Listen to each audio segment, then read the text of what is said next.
Okay.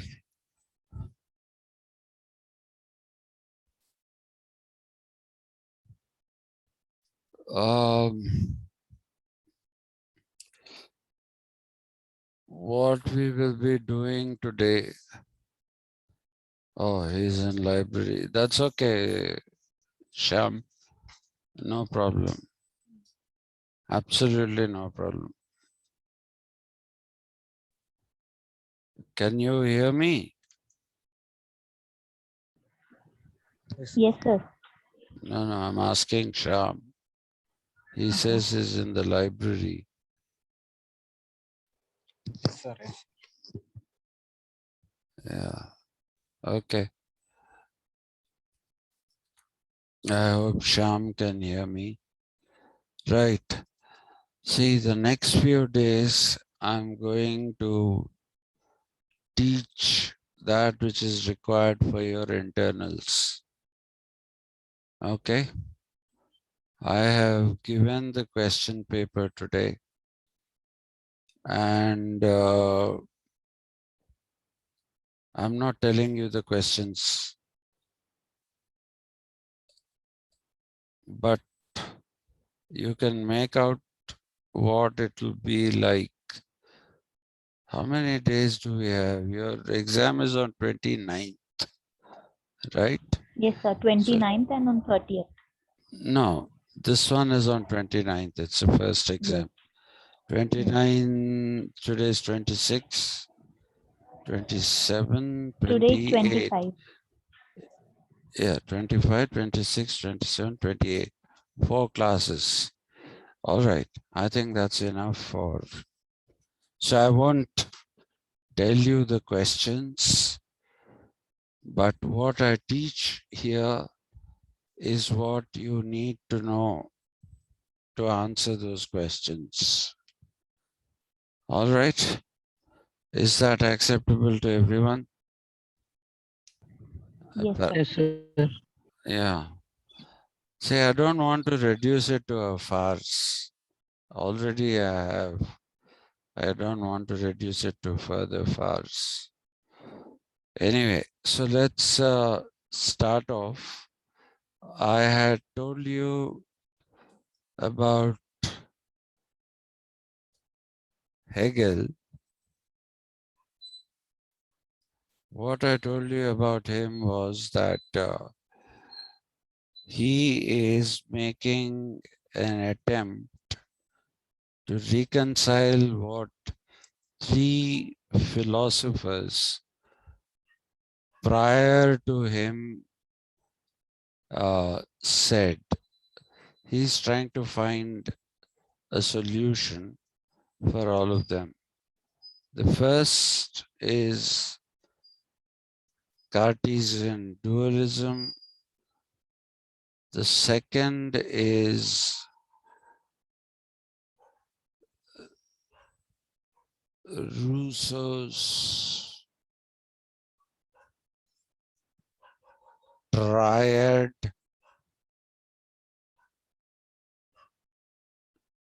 The third is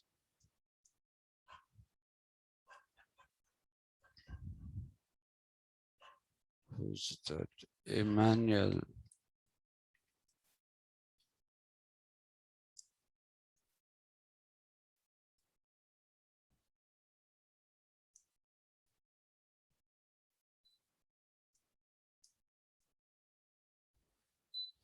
Actually, there are many antinomies in Immanuel Kant, but I'm not going to discuss all the antinomies now. I'm only going to discuss one antinomy, and after that, we'll come to Hegel's notion of circularity of the world And then we'll also be doing the purpose of history as seen by Hegel. Oh, sorry.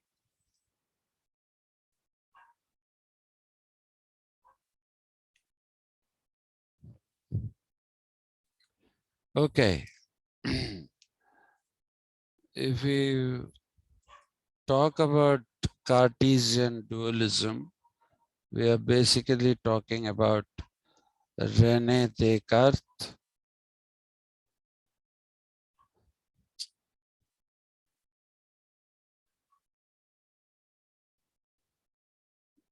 René Descartes was a philosopher who posited this thing called a dualism.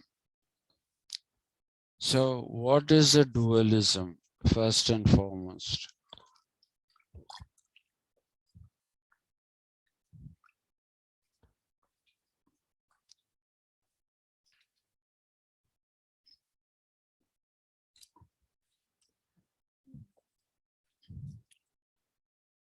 Descartes talks about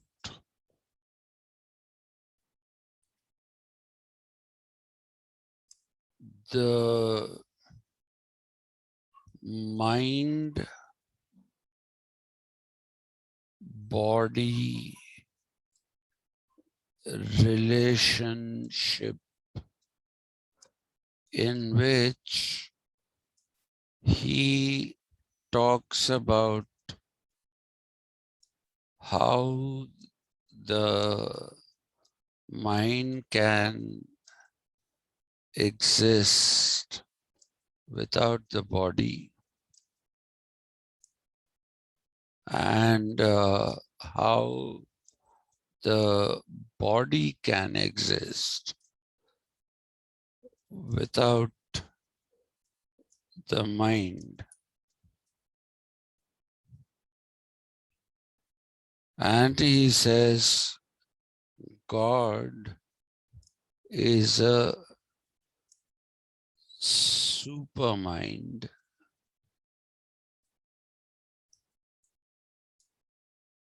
that never requires a body. Do you remember cogito ergo sum? Anyone? Yes, sir. Yeah, tell me what it is. Quickly, quickly, I don't have time. I forgot, sir. Forgot. Cogito Okay. ergo. Cogito ergo sum. I think, and that's why I am. Therefore, I am. I think, therefore I am.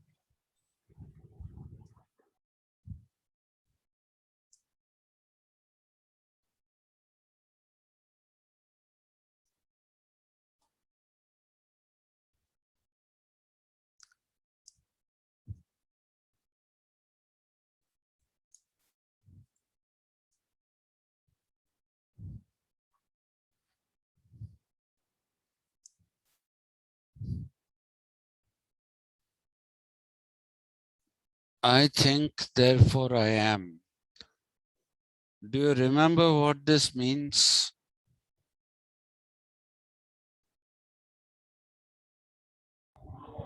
The existence of a human.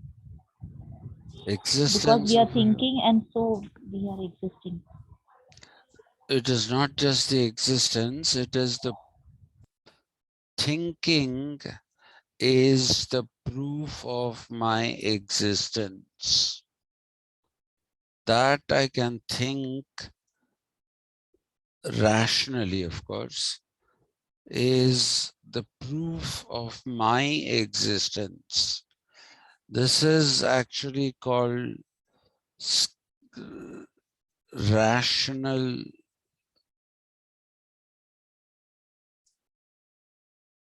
and extreme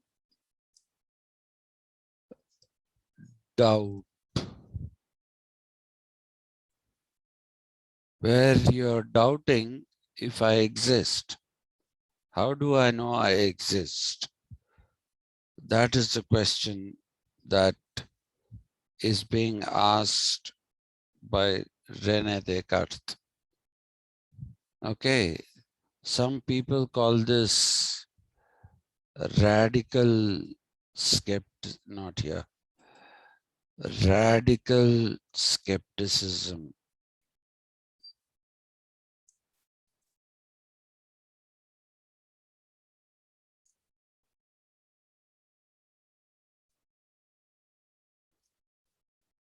It's radical because I'm trying to establish to myself that I exist. I told you this involves, I'm not going to go into the detailed explanation of cogito ergo sum because I've already discussed this with you. And apart from that, the radical doubt or the radical skepticism is what makes him posit his dualism. Now, if I have to prove to myself that I exist, and when I do this, this is what he calls regression. You keep taking a step back with every question till you arrive at the rock bottom. When you arrive at the rock bottom, you no longer have any questions. You now know that you exist. So I'll only go to the last part where he says, I can't ask myself, how do I know I'm thinking? Okay, he says that is not a valid question. How do I know I'm thinking? You're thinking. That is what is raising questions. So how do I know I'm thinking makes it redundant because you're asking yourself questions is to find answers. And if you ask, how do I know I'm thinking? Then you're denying the thought process. So that is the rock bottom. And therefore he says, when I have established that I'm thinking, it basically means that I am thinking. Okay, did you get this? If you want, I'll do a quick regression. How do I know what I'm doing now? I know that because I can see myself in the picture and I know I'm teaching a class. How do I know that I'm doing it online? I know it because it's on the computer that I'm teaching. Though I have a live audience, the audience is not in front of me. The audience is a scattered audience. So where am I sitting and doing this? I am sitting on a chair in my house in front of the computer and I am teaching.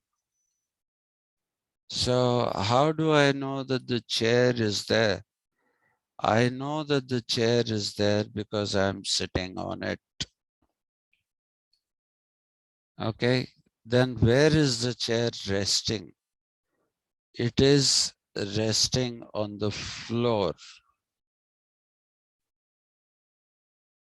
So is the floor the bottom? No, because I am on the second floor. This is not the bottom. Then what is the bottom? The bottom is the ground floor. It's the ground on which the building is built. How do I know that the building is built on the ground? I know that the building is built on the ground because I've seen the foundations. Seen the foundations being laid. Okay, so how did you understand that this is the foundation? That is because I have a thought process which tells me that this building is resting on a foundation which has been dug and it's on this. So that's how I know. The next question is, how do you know that you know? I know that I know because I am thinking. I know that I know because of my thinking. How do you know you're thinking? Invalid. Invalid question. Okay, straight away it's an invalid question because if I'm not thinking, who did all this exercise that I've just done with you? It's a poorly done exercise, so excuse me for that.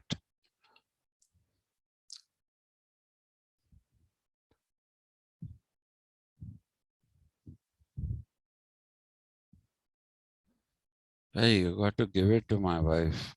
She left the empty bottle and took away the full bottle. Full bottle sounds like liquor. I'm talking about water. Anyway, so how do I know I'm thinking is not a valid question. It is contradicting my thought itself. So that's where it stops. I know I exist because I'm thinking, and because I'm existing, all the other things that I have asked, I know all these things because I'm existing. Now, this is the interesting part. René Descartes basically says that if you know that you're thinking, in this whole process, is your body involved? Is your body telling you something? It's not. There's no body involved here. It's all about thought, and thought is about mind. So he said, a mind can exist without a body. And if a mind can exist without a body, then a body also can exist without a mind. But this is the thing that he talks about. He says the mind can know that it exists. Okay? the mind can know it exists. But even if the body exists without the mind, it can't know that it exists because it doesn't have a mind. The mind is the one that informs us that we are existing, not the body. So he says the body can exist independently of the mind, but it'll never know that it exists because it doesn't have a mind. There's no mind there. So perception, cognition, all these are purely mind-related functions for Descartes. This is the dualism. Mind-body dualism. Mind is one kind of an entity, body is another kind of entity. We can know of a body through the mind, but the body, through a body, we can't know that, first of all, the body exists. We can't know that the mind exists. So, for him, the dualism is to establish that our basic existence is mental. Okay? It is mental, not mental as mad. It is mental because it's a mind that knows. So this is the dualism he talks about. And he says God is a supermind. God can control the universe without having a body. So you don't have to say, I don't see God. The answer he'll ask you is, do you see your mind? He's not using the word brain. Not that we can say the brain also, but he's using the word mind, not the brain. So if you can't see your mind, but you can establish the existence of the mind and of yourself through the mind, then why do you question that I have to see God in order to believe that God exists? So this is the dualism. Now Hegel disagreed with this completely. He believes that without the mind, the body cannot exist. Without the body, the mind cannot exist. Because for him, he says, if just a mind can exist, then why do we require bodies? And then he says, if the body is inconsequential, if somebody dies, when somebody dies, is their mind still working? When somebody dies, their mind also dies. So he says, this is not a properly posited dualism. According to him, René Descartes makes a fundamental mistake in assuming that the mind can exist without the body.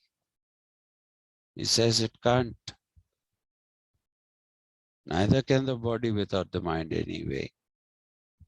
But he says there is no dualism of mind and body. He also says, can the mind establish things through pure thought? Now, what is pure thought? Pure thought is where there is no involvement of sense perception.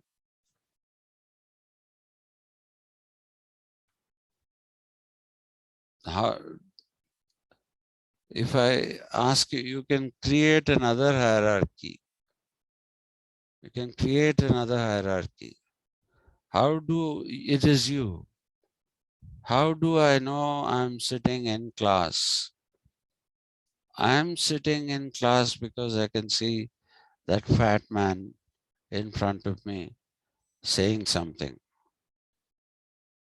So how do you know this is a class? It's the nature of the content that is being discussed, which tells me that it is a class. So you have activated your ears. You can also say, I have activated this device. Without this device, can I teach you? Can I teach you a class with you people in your home, with me in my home? We all have devices, and these devices are things. And what do we do with them? Most of you use smartphones, so you hold them in the palm. And by holding in the palm, you are activating your sense of touch. You are activating the sense of touch. Okay. So you also said good evening, sir, when I came online. So that is proof that you're speaking. You spoke to me, establishing that you are in class, right? So what have you done? You have spoken. Shyam typed a message. But for that, I don't know if he uses these two fingers. I can't. I go like this, and that's why I hate. I can type on a typewriter, but I don't like doing it on a cell phone, typing long messages. So I have a WhatsApp web. If I have a WhatsApp web, then I can type faster there, and I can type more. Again, it's all invocation of senses. So Hegel says, good friend Rene Descartes forgot all about the inputs that come from the body for the mind to make sense. When you asked yourself, how do I know I'm on sitting in a chair, isn't it a sense perception? Where is the chair? It is on the ground. How did you know that? Sense perception.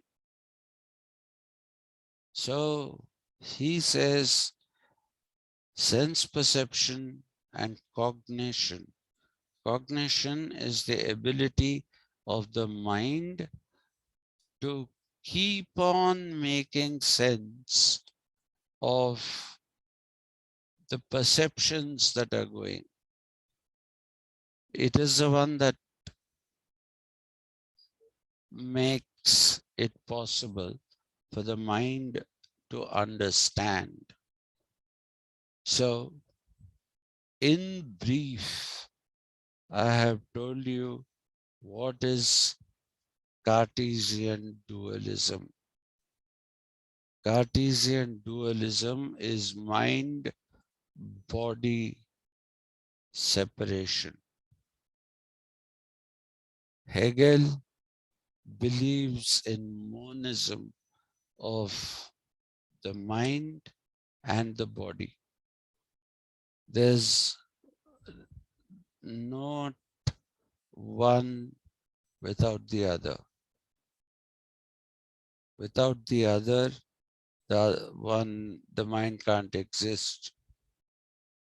It needs my head, which is my body. So that is what he calls mysticism. I started it according to my clock on my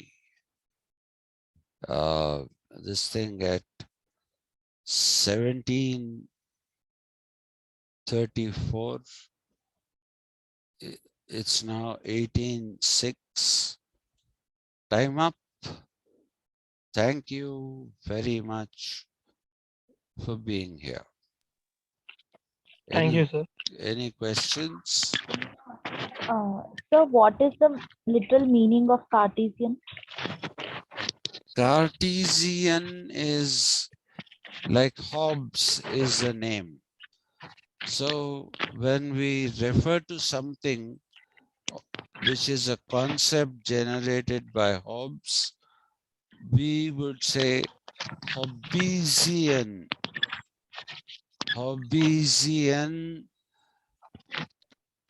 idea of the fundamentality of human nature.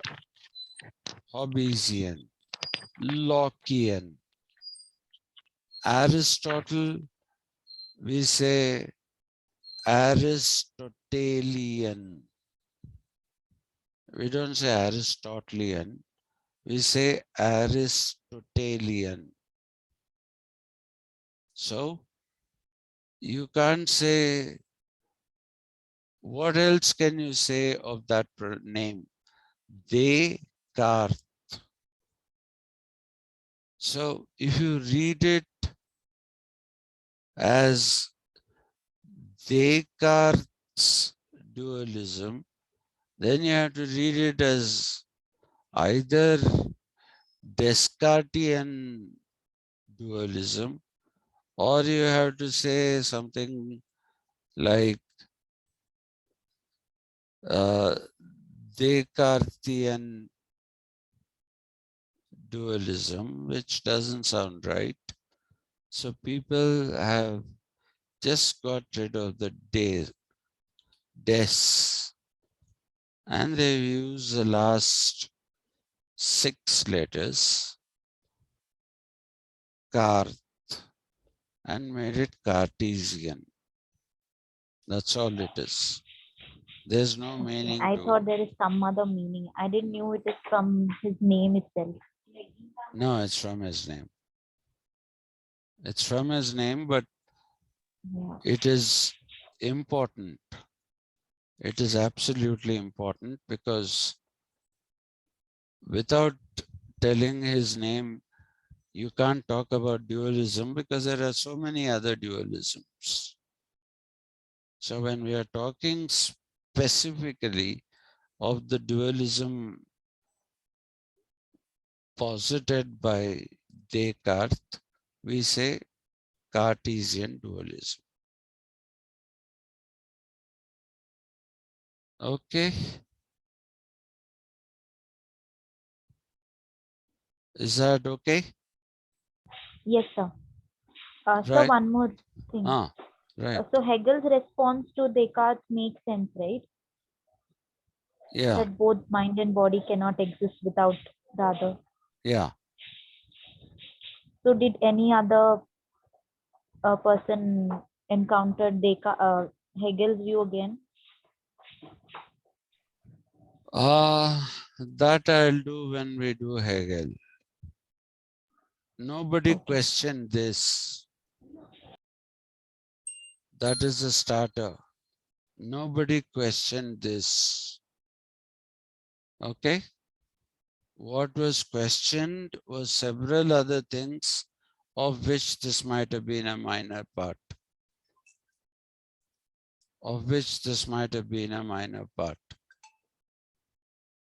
But nobody else has actually questioned his idea of the mind and body existing together and not separately.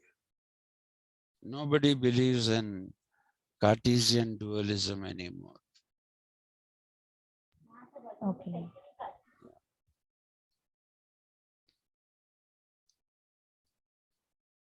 Is that it? Yes, sir. Okay. Thank you very much. So tomorrow, 5:30, we'll go to Rousseau's triad. Okay? Yes, sir. We'll go Thank you, sir. Yeah, thank you. Sir, we don't have tomorrow's morning class offline. Why? Don't we have? We have, Okay, sir. because I'm not in a position to come. I'm absolutely not in a position to come. Okay, sir. If I have to, I'm not supposed to climb stairs, which are Yes, there sir. in Arts College. And then I have to walk that full length. And the speed at which I'm walking, I'll have to leave home by 7:45. Reach Arts College by around 8:10 or something. And then begin my climb up the steps and the walk, which will take about half an hour. Okay. So Okay. tomorrow is a short class. Okay. From now on, we'll be having short classes. I am only doing Hegel right now because Hegel is the subject for your exams. And this time it's not multiple choice. You have to write small answers. Small answers are not one-line answers. You have to write at least 5-6 sentences. Okay? Okay, sir. Yes, sir. Okay. Thank you very much. Thank you, sir. Thank you, sir. Yeah. Bye. Bye.